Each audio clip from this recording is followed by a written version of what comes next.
today I'm going to show you how to get that flawless base that will last all day long. No filter needed.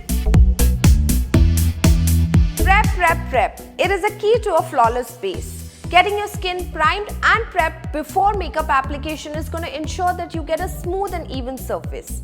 It is a crucial step as this is going to help your foundation adhere better and it's going to ensure that your efforts do not go waste. So for that, I like to start off by using a facial kit like this one. Now I'm not going to use every product from this facial kit. Instead, I'm going to just use a face mask. But if you want to know how to use this amazing at-home facial kit, then I'm going to be linking that video below to check that out. Now I'm just picking this face mask from the kit and applying it. This will deep cleanse the skin, at the same time exfoliate to buff away any dead skin cells. Follow it up with a light moisturizer.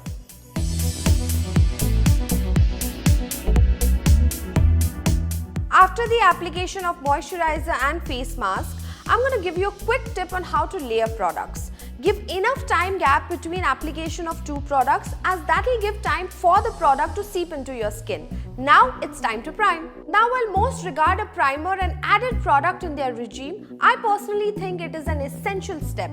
This primer right here is my go-to. I dot it all over my face and then with my fingers I massage it into my skin.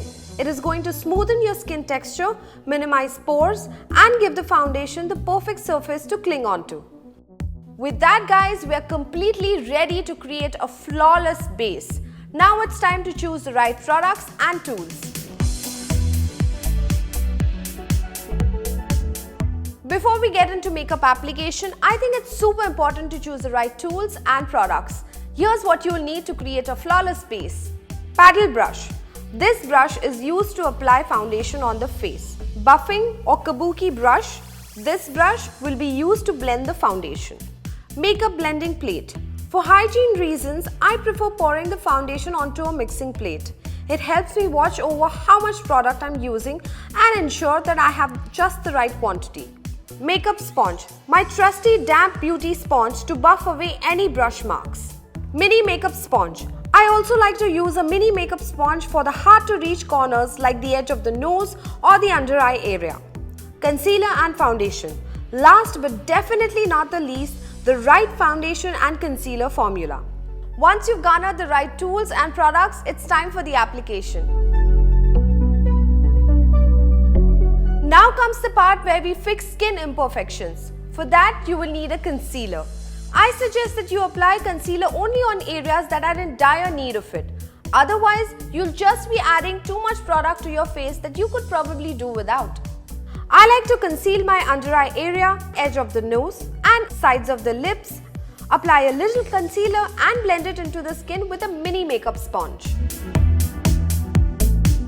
Once the concealer bit is over, take a few drops of your foundation of your choice on a mixing plate. I prefer using a mixing plate for hygiene reasons. While selecting a foundation, choose one according to your skin type, skin tone and what you would like it to do for your skin. I like using this argan oil infused foundation as it gives my skin the benefits of argan oil and the protection of SPF 45, which is such an added bonus. Apply the foundation using a paddle brush all over the face and neck. Then take a kabuki brush to buff it into the skin. You can apply foundation part by part on the face.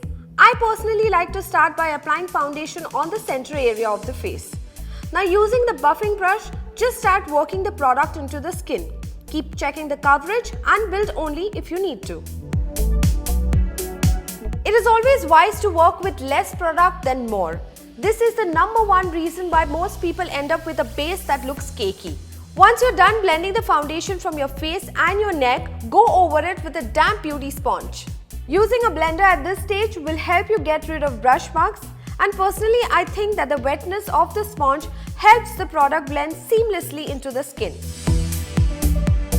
With that, we're done with the base, but we need to make sure that these efforts don't go waste, which brings me to my next step. You must set your base, because setting the base will make sure that your foundation lasts longer and will give you that airbrushed look. Take some loose powder on the mixing plate and start pressing it into the skin. This trick has always made sure that my base is budge proof. We are officially done. Now it's time to complete this makeup look.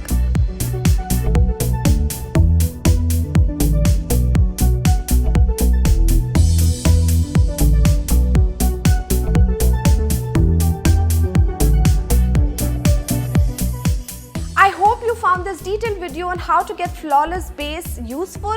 Do let me know in the comment section below how it's worked for you, and as always, do not forget to like, share and subscribe to Be Beautiful right here. Until next time, bye.